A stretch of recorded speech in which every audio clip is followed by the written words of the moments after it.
Welcome to the repair process portion of the Glassweld certification platform. To start, we're going to look at the two tools that may be included in your kit, in your Glassweld kit, for practicing and learning how to do windshield repair. This is a tool we call the center punch, and this is a ball bearing style bullseye maker. So we're going to now show you how to create a damage with both of these tools so that you can begin to practice and learn how to do windshield repair. So to start, we're going to show you how to use the ball bearing bullseye maker in order to create a practice damage. So just kind of stretch your fingers over the windshield, creating a little bit of tension and holding it right against the glass, and then just pull the ball bearing back and smack it against the glass. Usually it takes 3 or 4 tries before it actually creates damage. There we go. Next, we're going to show you how to use the spring-loaded bullseye making tool.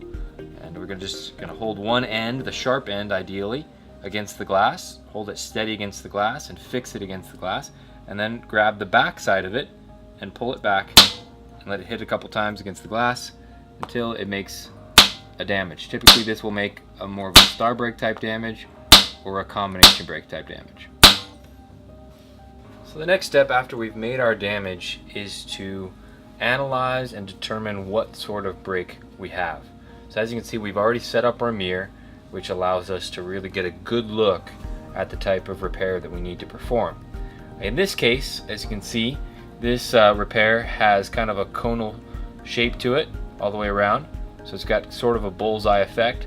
But in the center, we have a tremendous amount of crushed glass and legs running around. So this is what we would call a combination break. A break that is part bullseye and part star break, kind of combined all in one.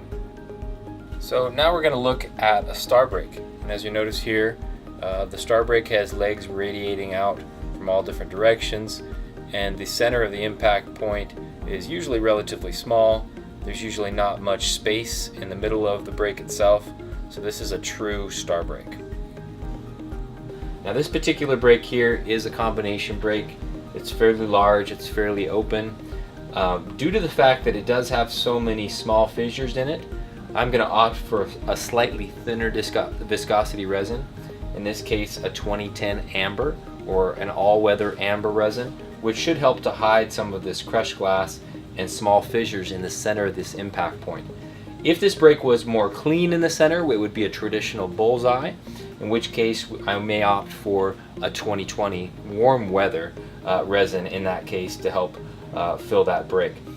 So that's the kind of the first thing we would look at. Now if I was doing one of these other breaks like this one down here, which is the true star break that we just talked about, in all likelihood I would use a gray resin on that, and a thin gray resin as well, in order to help fill all of those legs and hide them as best as we could. So our mirror is on, and now we need to prep our break for the repair. So the first thing we're going to do is use our fixed tip probe, and we're just going to find the center impact point where the rock actually contacted the glass.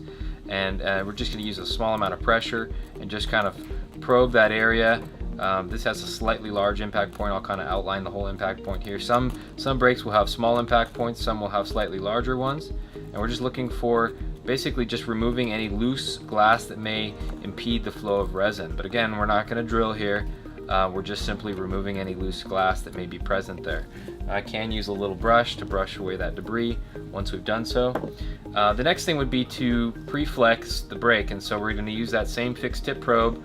Put your thumb kind of on the end of it, kind of choke up on it, and just use light pressure and kind of work your way around the break, pressuring the break kind of towards the impact point, and kind of radiating outwards. And so there's several reasons why we do this. The main reason is to open up any little fissures, make sure they're all connected so the resin can flow. It also helps us to see if there's any hidden legs that we're not aware of. Also helps us to see how sensitive the break might be to flexing and pressure. And we're just applying just enough pressure just to kind of flex some of those legs, as you can see right there. And then once we've done that, we're ready to start our repair.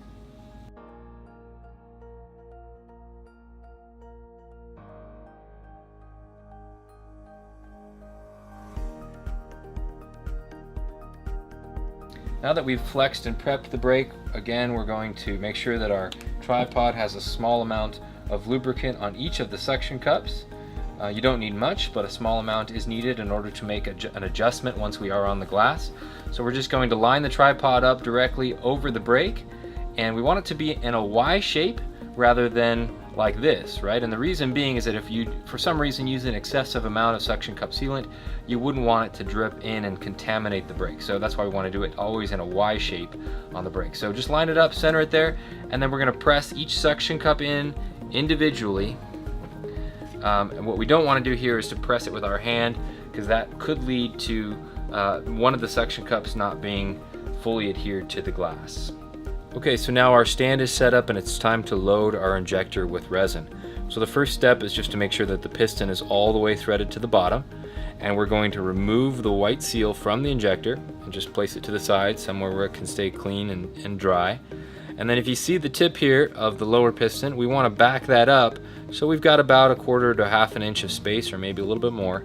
So I'm just going to turn the handle back about a full to maybe even a turn and a half back to create some space for the resin within that lower chamber. So next we're going to choose the resin that we already chose early on when we identified the brake that we wanted to repair, and what resin would be most appropriate. In that case, it's the all-weather amber, or the 2010 amber as some people know it. And we're going to just drop the resin into the tip of the injector. So being that this brake is a little bit large, for most brakes we're going to use between 4 to 6 drops. So on this particular brake I'm going to do 6 drops.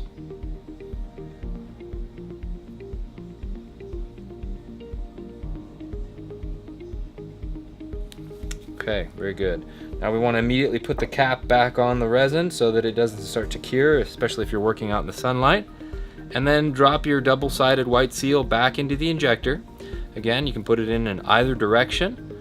Make sure that seal is fully seated into the groove so it's not sticking out at all. And now the next step is to bring the resin up to the bottom surface, or the inside surface of that seal. And so what I'm going to do that is to turn the injector clockwise, and you're going to see the resin gradually work its way up to the bottom of that seal.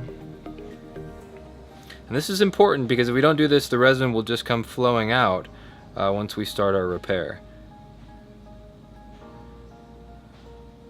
So right there, if you see the resin contact the bottom portion or the lower portion of that seal.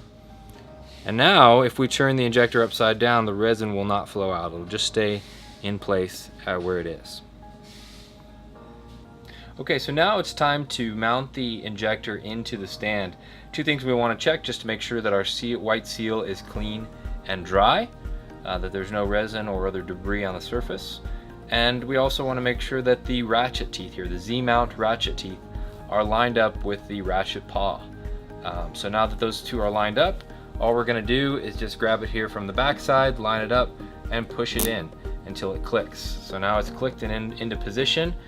We don't need to press it in from the top. We don't need to press it hard.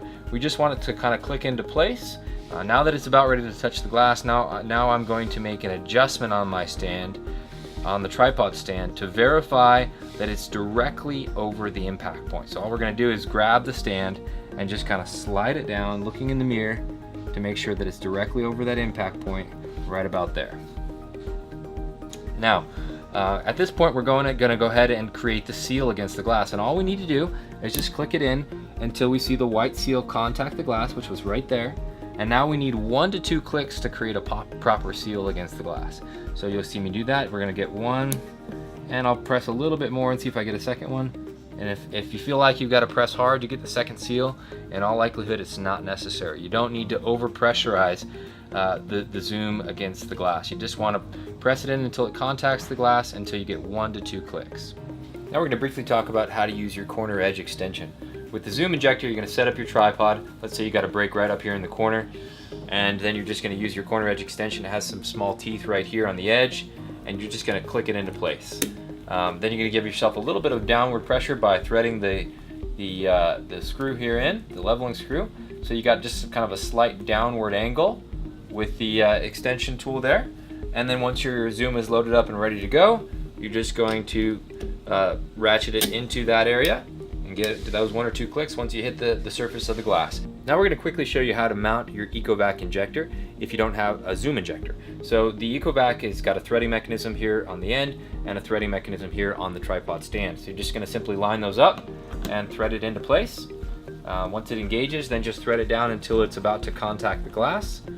Once it does contact the glass, we just want to do just an 1/8 or 1/4 of a turn, so just a slight turn, not very much at all, and that will create a nice seal against the glass. Now the next thing to do is to drop this cam lock. This little cam lock needs to tighten down against the tripod stand in order to prevent the EcoVac injector from spinning free when you go to pull your vacuum. So that's how to set it up in there. Now in the case of the corner edge or long crack extension, which is this device right here, it has 2 suction cups, which you'd want to lube up as well. And then you'd want to use your leveling screw to create a slight downward angle, and then just simply thread the EcoVac into the threading mechanism on the corner edge and long crack extension. Simple as that. So now we've got a nice seal against the glass, and we're ready to start our first vacuum cycle. Now this is sort of a preparatory initial cycle. So we're just going to grab the body here and then just thread the piston all the way back until it stops. So now we've been here for about maybe 15 seconds, and we're just going to now reverse that cycle by threading the piston back down. At this point, what I'm looking for is the white seal, and it's best to kind of get your head at an angle so you can see the white seal, or look in the mirror, and once you see the white seal kind of swell a little bit, that is an indication that the resin is flowing. Right there it kind of swelled up, and so now we'll just stop and let the resin flow.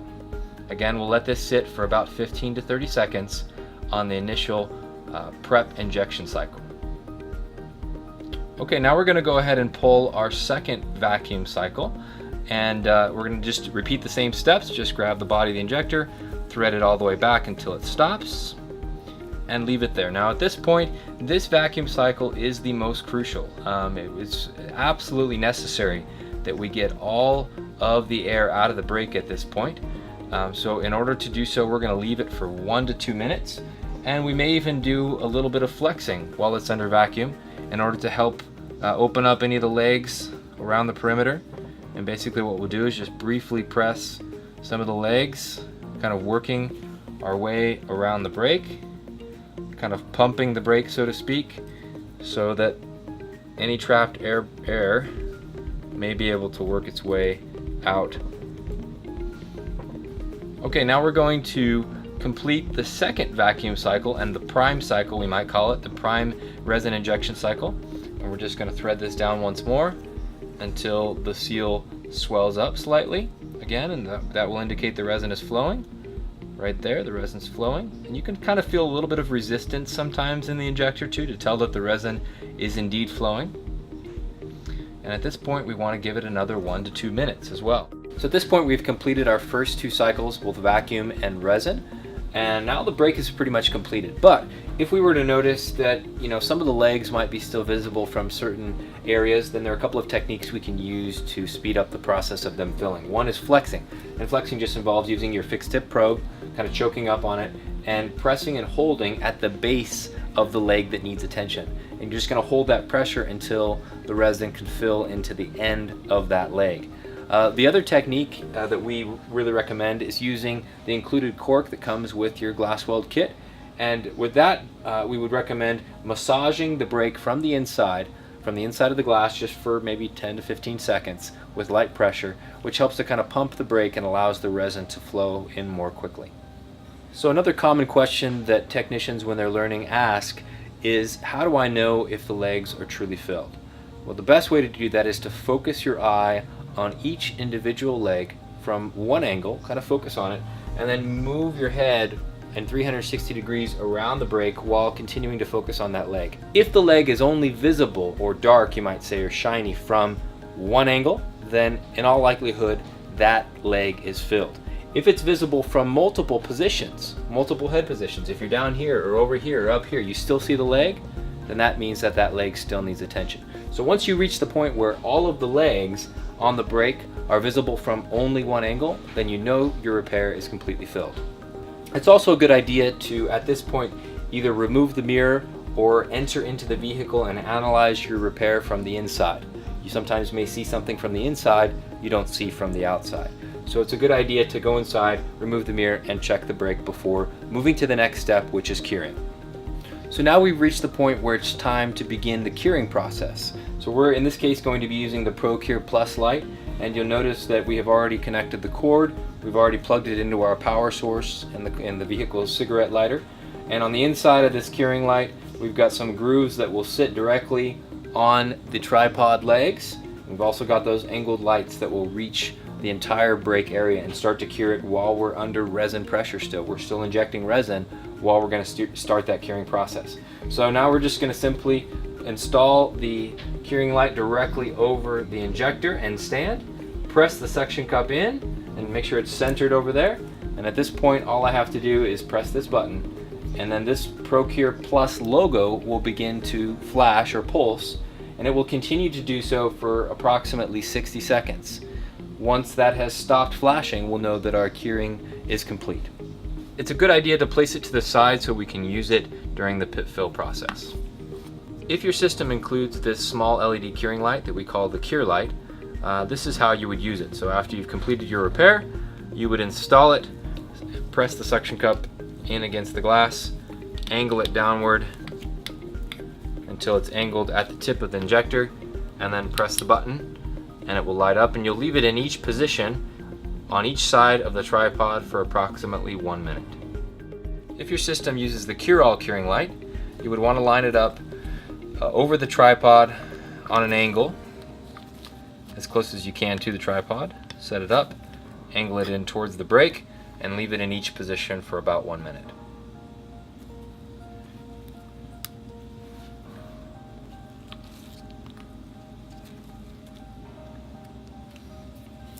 Now at this point, we're going to remove the mirror and then the injector and move on to the pit fill process.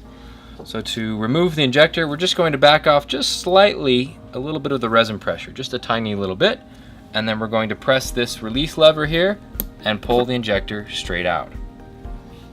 We want to put the injector off to the side, making sure that the tip of the injector is not facing the sun. Now we'll go ahead and remove our tripod stand. And we may want to remove any built up resin goop on the surface before starting the pit fill process. Now we're going to start with the pit fill process. As you can see, we have a small piece of film tab here that has been cut up, and the film tabs start in larger sheets, but you can cut them into smaller pieces in order to not use as much.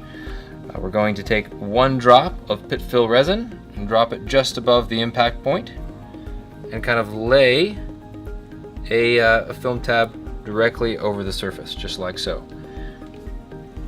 We don't want to press the film tab down with our thumb, we just want to lay it on the surface. Then center your light, whichever light you're using, directly over the pit filler. In the case of the ProCure Plus, we're going to start the timer and let it complete its 60-second cycle. The film tab has a practical function in that it seals out any oxygen during the curing process, allowing the anaerobic resin to fully harden. Now that our cure is complete, the light has stopped pulsing, we'll remove the ProCure Plus, and we will now take a razor blade or our finger and remove the film tab. Now we may be able to save this film tab and use it later. Next, we want to take the razor blade and we're going to scrape off the excess pit filler here. It's important to do this at a 90-degree angle against the glass, not at a 45 or any other angle. And we're just going to begin by scraping the surface back and forth.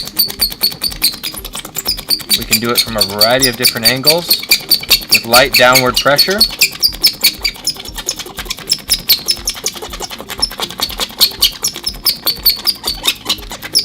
Once the pit filler reaches the point where it's almost the size of the initial impact point, we want to go nice and slow and smooth so we don't scallop the edges. And now we've reached just that large impact point where the rock initially hit and damaged the windshield. Now that we have scraped that surface, we want to polish that initial pit that is filled with pit filler, and we're going to do that with 1 drop of pit polish. You can use the included glass weld cork, or a normal paper towel will work just fine.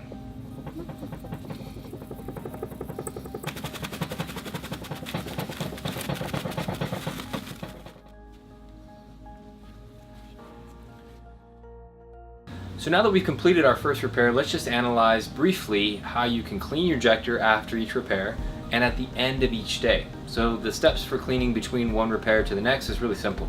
The main thing is just to make sure that you don't have any buildup of resin in your ratchet teeth, or if you're using the EcoVac, in your threads, and then also in the tip of the lower piston and where the lower chamber meet. Just kind of making sure you don't have a buildup of resin there. So wiping that out, and then the next thing would be to take your white seal and just kind of sponge it out or kind of pinch it between your fingers to make sure you've removed all the resin and debris from it. So now it's clean and dry, and we can continue on to the next repair.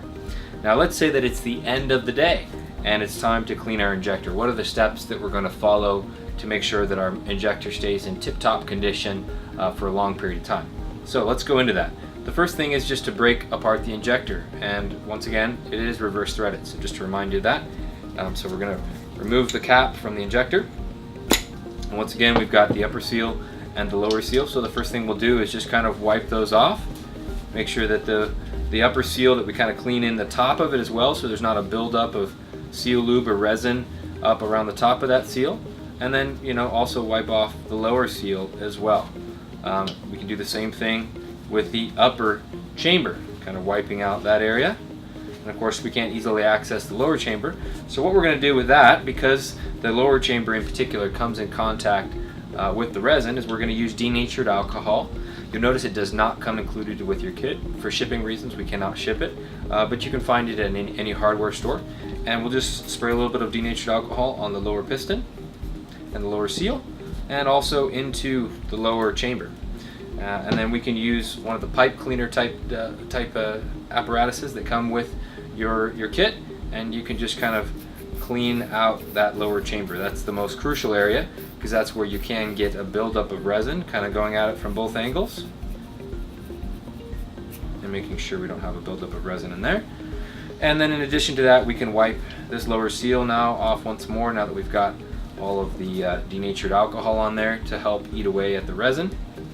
One last thing we can do to verify that our injector stays in good condition is to use the wooden swab, the wooden end of it, to just kind of check the edge of this lip here on the lower chamber, and just verify that there's no resin built up on that edge, which can happen over time. Though you never want to use a probe or anything metal in this area, or really on anywhere in the injector. So if you're going to use something to break off some debris, use a wooden toothpick or the backside of one of these wooden swabs. And then at that point you can either install the injector back together or leave it separate overnight, and you're ready to lube up your injector and start your repairs the following day.